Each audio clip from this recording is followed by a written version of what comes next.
Ladies and gentlemen, children, grandparents, and creepy extended family of all the generations, YouTube is proud to present to you me. That's right, Bobby D. How you doing? So, today is July 27th, Saturday. It's 7:18 p.m. Apparently, I'm a fucking loser who doesn't have the ability to get a date on a Saturday night. That's cool. I just turned 41 3 weeks ago. I'm just going to say that I'm too old to date, and I'm going to find somebody when I'm grocery shopping or at Dollar General, and whatever's in her shopping cart based upon what's in my shopping cart, that will figure itself out. We're going to go that route. Anyway, I looked on my thingamabobber, my counter thing. I am officially at 43 subscribers. I just need 7 more subscribers and I will finally get to my 50. And I have 190 videos. Now, I need to make this perfectly clear because the first thought that comes to your mind is the first thought that comes to my mind even as I read it, which is written down. And I'm the one that wrote it down. What a fucking loser. Here's the thing, folks. I've lived out of a backpack since I was like 15 years old, and I've had a cell phone on me at all times. I take pictures when it's a flip phone that has a camera, but when we, the people, moved past the flip phone and started getting to videos and video recordings, as I would hike the Pacific Crest Trail, the Appalachian Trail, the Continental Divide Trail, the Pacific Northwest Trail, the Pinhoti Trail, the Florida Trail, the Arizona Trail, the Crater Lake Rim, the Grand Canyon Rim, the other Rim, and then that other place Rim, and then Lake Berryessa Rim, and then, all those places, I would take videos, and it would fill up my data. And one day, as I'm smoking weed and I'm staring at the stars, so we're going to lie and say it was nighttime, I realized I can utilize my YouTube channel as like a photo album, and I'll take all the videos that's on my phone and I'll download them onto YouTube. And as long as I have a YouTube account, I'm perfectly fine. And I don't plan on getting rid of my YouTube account ever. So now I can, with confidence, to delete all the videos that I have on my phone and make more videos and then just use YouTube like it's a photo album, like a family photo album when you used to get trapped on a couch with grandma or Aunt Esther and they're like, now this is when we went to Disneyland. Now, is this when Uncle John was smoking 3 packs of cigarettes a day? Oh my God, you couldn't be in the car for more than 20 minutes with that man. See, that sucks. That's embarrassing. That's embarrassing to the people who brought you into the house. It's embarrassing because you're stuck on the couch. It sucks. But I can utilize that mindset and transfer it over to YouTube and just basically have the same thing. And now more people have access to it. So that, and I have like a scar from the tumor. I was born with a tumor and they had to crack open my skull, do surgical stuff when I was like 2 years old. And as of right now, at the age of 41, I am missing the equivalent of 8% of my brain. That is also why I'm on Social Security. That's why I've been diagnosed 5150. But I'm not the loony, crazy stalker walking around with a machete. What do the Pentecostals do? Oh yeah, speaking in tongues. I'm not one of those. Hey, Sky, there's nothing underneath that board. We went through this already. Thank you. So I'm not one of those crazy people. Actually, I go out of my way to kind of be the class clown. I like to deflate egos and pull people's cards. I'm extremely observant. I will ruin a movie by hitting pause and going, look at that light switch. It's flicked off, but the lights in the room are clearly on.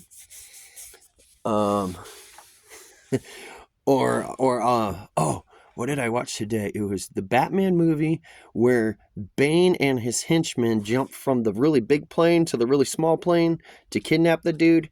and they hook on the little cables, and the wings of the smaller plane blow off, and then Bane hugs the dude, and he hits the little trigger device, and the smaller plane fuselage just falls down, and it's just Bane hugging the guy above the really big plane. What happened to the other guys that were on the cables from the really big plane that came down with Bane? Did they parachute? Because there was no parachutes. Did they go down with the plane? Because that's really fucked up. Or did they somehow get retracted back into the big plane, which you could have showed us that. So, I'm one of those weirdos. Let's see. So yeah, I have 190 videos on the YouTube channel because I will come up with random thoughts. I will more than likely get stoned and want to talk to somebody. And I live... Okay, let's put it this way. If I were a bird or had the ability and the power of flight, like Archangel from X-Men, you know, Warren Worthington III, the one with the wings. If I had that ability and I could just lift off from where I'm at and go that way to Los Angeles, it would take me 2 hours as the crow flies. Maybe an hour and a half, depending on, like, you know, time of day, wind speeds. That's an hour and a half, and that's down a hill, by the way. So when you hear about Los Angeles and the forest fires, you have Los Angeles, and then you have the forest fires, then you go up and over the hills, and then down the other side, across that valley, and as you're going up the hill on the other side, that's where I live. So I could also say that if I had the ability of flight still, I would be able to go to Bakersfield. That would also be an hour and a half, but that would be this way over my left shoulder. An hour and a half as the crow flies. And then north, what do we got? China Lake, Ridgecrest, Inyo Kern, maybe Lake Isabella. Yeah, nothing that you guys would actually know about. It's all just desert towns. But the point is that in order for me to talk to somebody, they have to actually want to come out where I'm at. And the nearest register being 15 miles away, and that's at an unincorporated town, little town. And there's like 20 towns in the state of California that sound like it. So no matter what, people are going to not be able to find it. Because it's Rosamond. There's Rosemount, Rose this, Rose that, Red Mountain. But I went there. No, that's where I go to get groceries. And when I met up with a guy who was an acquaintance for like a month, and then I realized he was kind of shady, and I was like, okay, we're done with this. This situation is now over. Basically, he was a junk remover guy who more or less lived out of his pickup truck. And I felt bad because he had like this little Labrador puppy. And I don't know if I was going to try to hustle him out of the Labrador puppy and then pay him money or what. But I felt compelled to try to help him because he had this puppy. And he calls me up one day and says, hey, I got some dirt and some wood. I don't want to dump it at the dumps. Can I bring it to your place? I say, yeah, sure, go ahead. So he brings it over. Sure enough, it's dirt and it's wood. And he goes, oh, I almost forgot. I got these 2 tires. I needed them to weigh down the tarp, but I don't need them anymore. Can I leave them with you? And I said, yeah, sure. I mean, honestly, I'm surrounded by tires because I'm building a retainer wall around my RV with tires. So yeah, sure, leave them here. He calls me up 3 days later. He says, hey, I got another trailer full of stuff. Do you want it? And I said, yeah, what is it? And he's like, miscellaneous stuff. It's dirt and wood and cement chunks. Okay, cool. He shows up. It's chunks of cement that's been broken up. It's gravel. It's a couple, I think, like broken pallets or whatever. No big deal. Awesome. Great. The second time, he didn't use his truck. He used his friend's truck. His friend's name is Mel. Now, Mel will come back in the story later because Mel was the guy who gave the old man that lives here the pit bull that attacked my dog in December. And that pit bull is no longer alive. And I didn't do it. I didn't do it. Sky's here. Sky's perfectly fine. Sky's out hunting lizards right now. So the third time, I get a call from an unknown number, and this is Mel. Now, Mel's the driver. Mel's the guy that showed up with the big-ass trailer. So, what's up? Well, he wants to show up and he wants to unload the trailer because he doesn't want to go to the dumps. All right? This is on me. This is just like lottery tickets where you get the cherry, the bell. And, or you're doing tic-tac-toe with scratchers and you go XX0. Damn it. So, Mel shows up. Mel's got 2 busted-ass Sea-Doo jet skis in the back. He's got what can only be assumed to be the inside of someone's kitchen, but all the cabinets have been broken down to their bare pieces. So he's got all these pieces of cabinets, and they've been paint white, so you could tell that's old, like 80s, maybe 70s. I forgot what else he did. Or I think he brought like pieces of 4x4s that were encased in cement, like if you were doing a fence, but the pieces of 4x4 were cut all the way down to the cement. So it's just a cement chunk with wood in the middle. And I'm like, what the fuck is this? When he shows up, his trailer is hissing because he ran over a stump and a chunk of the stump stabbed itself into the tire. And we're talking like 2.5 to 3 inches deep. It was just all bad.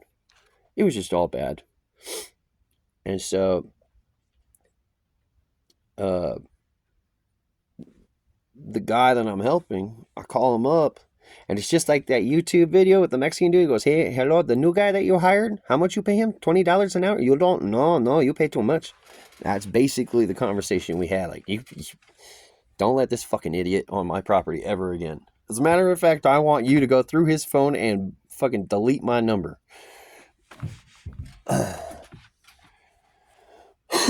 So, him and I work on a second thing. Because I'm like, okay, we're done with that. I don't want you bringing shit to my house ever again. Let's work on a second side hustle.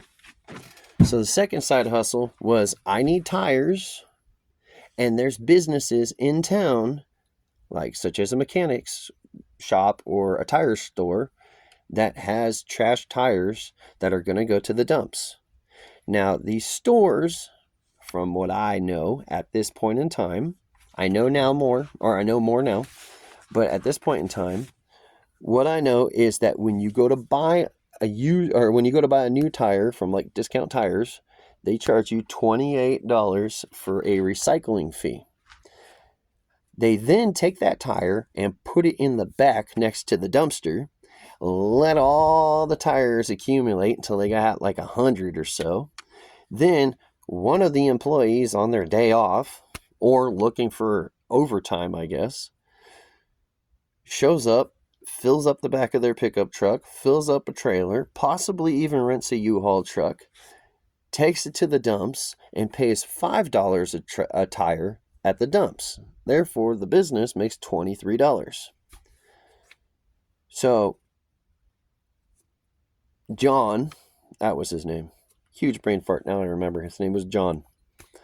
John comes to me one day, because I'm telling him, I go, I need those tires, and I'm talking like 60,000 tires.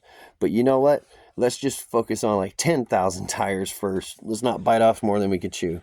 But I have 3 acres. I want to build a perimeter wall around the 3 acres, at least 6.5 feet tall. I'm going to stack them like bricks and fill them with dirt so that way it blocks the wind. And if there's coyotes, the holes in the tires are they're big enough that a dog or a coyote can see through, but they can't get through. And then on the top, I was going to attach like rollers. So if a coyote tried jumping, it would just hit the rollers and then roll back.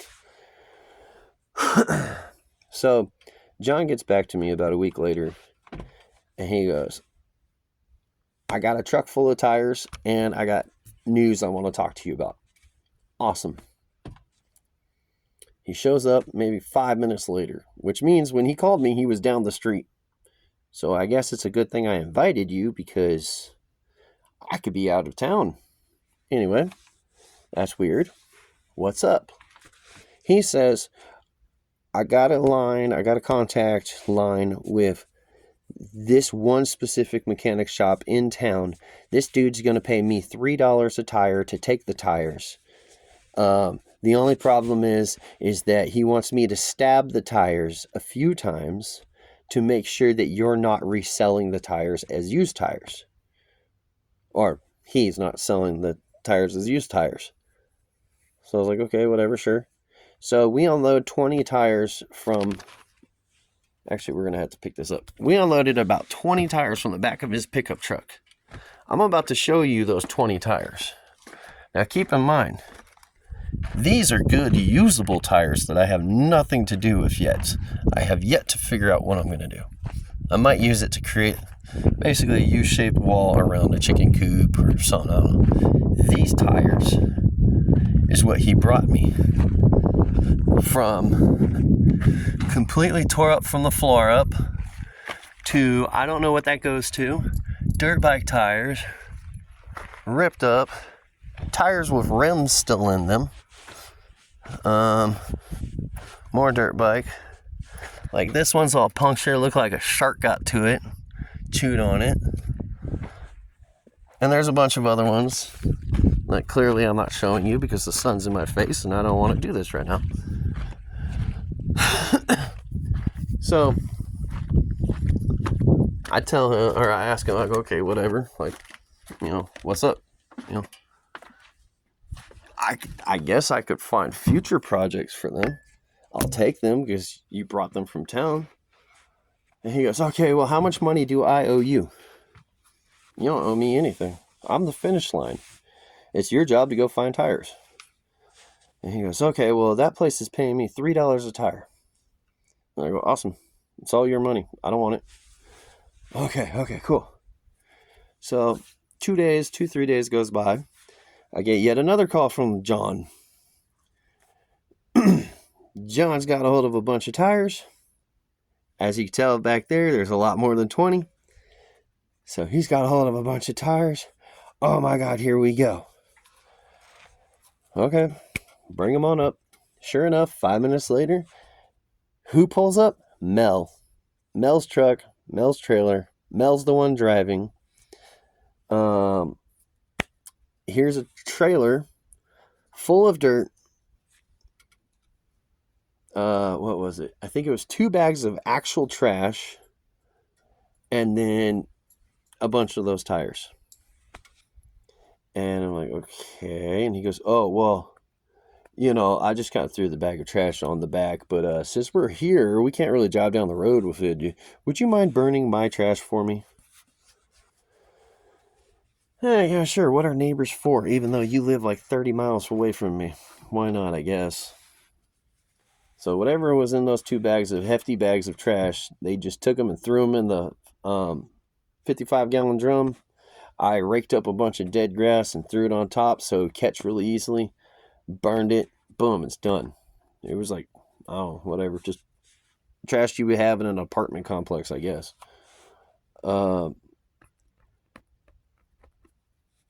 So he goes, okay, well, how much money do you want? And he says it's right in front of Mel. Nothing, dude. I told you I don't want your fucking money. Oh, okay, well, I'm going to keep it all. And then, out of all things to say, Mel, this fuck up, the friend, he goes, well, hold on, wait a minute. If you're the finish line and the garage is the starting line, and the garage is willing to pay you $3 to start, you should match that $3 for him to finish.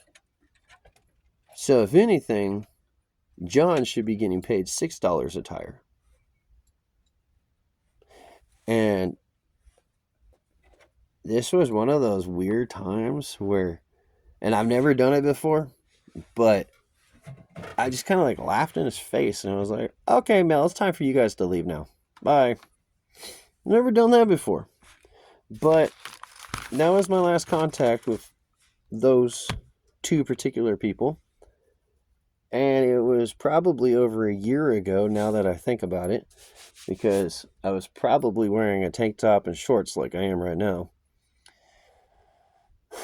So it would have been summertime. But yeah, earlier today I was out doing a bunch of chores and whatnot. That's why I'm babbling about that particular story. And I'm like, I remember where those fucking tires came from. God damn it. So, if you have any handy ideas that I haven't been able to find on YouTube about how to use a tire, I mean, you got the tire with two 2x4s nailed together to make a 4x4. And then you add cement, and that could be a tetherball pole or a flag pole or 1/2 of a clothesline. Well, technically 1/3, because you repeat the process 2 times and then you'd have the rope that goes in between, and there's your clothesline. So yeah, I know you can rip open the tires and paint them and call them flower pots. I also know that if I say that I'm going to plant any form of plant in a tire, I'm going to get 1,000 people going, you know, you're going to kill yourself because you're going to eat the food that's produced inside the tire, and the tire has chemicals, and I'm not the one actually eating the food, you are, but you're going to die. Okay, I know that. The tires are there for the other kinds of plants. Like, oh, things that bees will like, because you got to get the bees to show up. So maybe the tires are more for like sunflowers or just flowers in general to catch the bees' eyes. Haha, I didn't think about that, did ya? Anyway, 22 minutes is up. I did my task. Ching. Love, peace, and chicken grease. I am out of here. Later.